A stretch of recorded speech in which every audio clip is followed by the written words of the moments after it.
అందరికీ నమస్కారం అండి. మనం ఎవరితోటైనా మాట్లాడినా, ఎవరితో అయినా స్నేహం చేసినా, ఎవరితో అయినా మనం అంత డీప్గా ఉన్నా సరే ఏది ఆశించి చేయకూడదండి.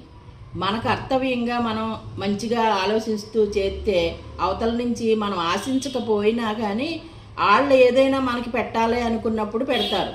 అలాగే మనం ఏదైనా పెట్టాలనుకున్నప్పుడు పెట్టాలి. పెట్టిన రోజున మంచి అయ్యి పెట్టని రోజున చెడ్డ అయ్యే పనులు అసలు చేసుకోకూడదండి. ఎక్కువగా డీప్గా వెళ్ళిపోయి ఎక్కువ బాగా ఏదో ఒక రకమైన భావాలతోటి ఉండి ఒకేసారి ఆ రిలేషన్లు కట్ అయిపోయినాయి అనుకోండి. కట్ అయిపోయినప్పుడు చాలా మానసిక బాధకి గురైపోతూ ఉంటారు. అందుకని అంత దూరం తెచ్చుకోకూడదండి. రోజు పెట్టేవారు ఇవాళ పెట్టలేదు అని బాధ వచ్చేస్తుంది, అది తప్పే. అలాగే రోజు ఎక్కువ మాట్లాడేసి ఒక రోజే మాట్లాడకుండా చేసేసుకుంటే అయ్యే రోజు ఎంత బాగా మాట్లాడేవారు ఇవాళ మాట్లాడలేదు అన్న భావం వచ్చేస్తుంది. మనం ఏది ఆశిస్తున్నామో మనం అది ఇవ్వాలి.